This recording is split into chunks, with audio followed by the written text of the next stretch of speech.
Welcome back, everyone. Today's explainer is diving straight into a deeply complex, honestly superhuman, and totally misunderstood topic, family estrangement. We're going to look at the underlying architecture, like why do families actually part ways?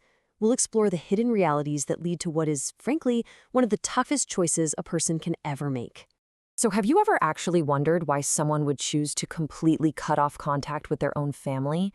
I mean, society constantly beats the drum that family is our ultimate safe space, right? That blood is thicker than water. But for millions of people out there, the reality on the ground is just so much more complicated. Every single year, folks make the agonizing choice to stop answering calls, skip the holiday dinners, or just permanently sever ties. And to an outsider, it seems impossible to understand. But there's a whole lot more happening behind closed doors. Section 1. The myth of sudden estrangement and the hidden reality. All right, let's shatter a massive societal myth right off the bat. The general assumption is that someone just wakes up one morning, flips a switch, and decides to abandon their family. But the psychological reality? Not even close. It's actually a really slow fracture. It takes years. Experts tell us estrangement isn't some random explosive lightning strike. It's actually the inevitable result of long-term, totally unresolved conflicts simmering under the surface. Imagine carrying deep, heavy emotional wounds around for years. We're talking years of emotional pain, stacking up on years of repeated disappointment, followed by years of just feeling completely unheard. Eventually, something's got to give, right? A tipping point hits. The person finally reaches this painful realization, simply continuing the relationship actually hurts way more than ending it. Section 2. Beneath the surface. Why people cut ties. So if we lower the waterline and look beneath the surface of this iceberg, psychologists actually point to 4 main root causes. We've got emotional abuse, toxic family dynamics, childhood trauma, and severe boundary violations. And these aren't just one-off bad days. These issues often compound over decades, sometimes even across generations, until the whole foundation just cracks. Take emotional abuse, for instance.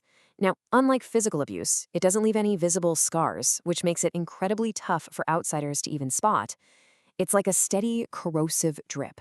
It's constant criticism, subtle manipulation, guilt-tripping, or maybe treating love like it's a prize that has to be earned. Over time, that literally destroys a person's mental health, making creating distance an absolute survival tactic. Now, it's really crucial that we differentiate between just normal family squabbles and truly toxic dynamics. Look, every family argues, okay? That is completely normal. But toxic environments, they are defined by unhealthy patterns that just repeat on a loop. We're talking constant drama, blatant favoritism, emotional blackmail, and this heavy culture of zero accountability, where certain people absolutely refuse to take responsibility for what they do, but still expect everyone else to just absorb the harm forever.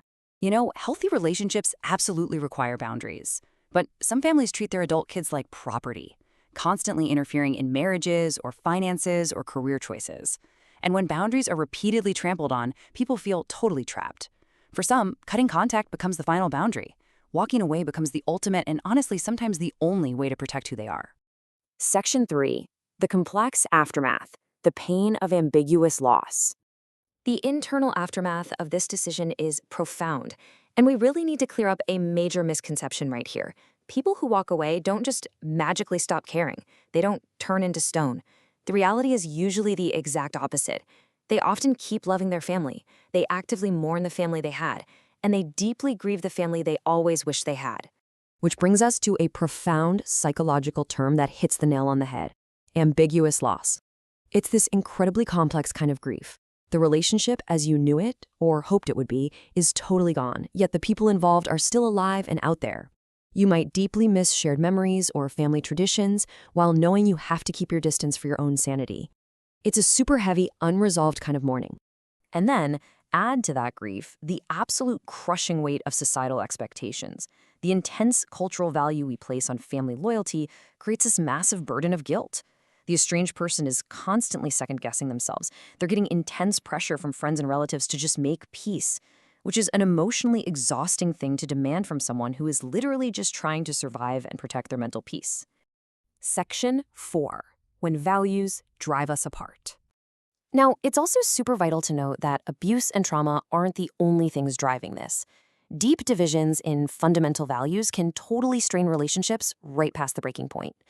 Whether we're talking about severe political disagreements, intense religious conflicts, cultural pressures, or just major life choices, sometimes these differences become completely insurmountable. And in these tricky situations, both sides often contribute to the growing distance. Section 5. The Path to Healing and Reconciliation. The source material asks a critical and honestly pretty painful question. Can family relationships actually heal after an estrangement? Well, the psychological answer is sometimes. But it is definitely not a simple overnight fix. It requires some very specific, really stringent conditions to be met by everyone involved. True reconciliation relies heavily on 4 distinct pillars: brutally honest communication, actually acknowledging past hurts without instantly getting defensive, respecting new boundaries, and, this is the big one, demonstrating actual, meaningful changes in behavior. You cannot guilt-trip your way into a reconciliation. Without real accountability and mutual respect, those old toxic patterns are just going to rush right back in. So, healing ultimately takes 2 very different paths.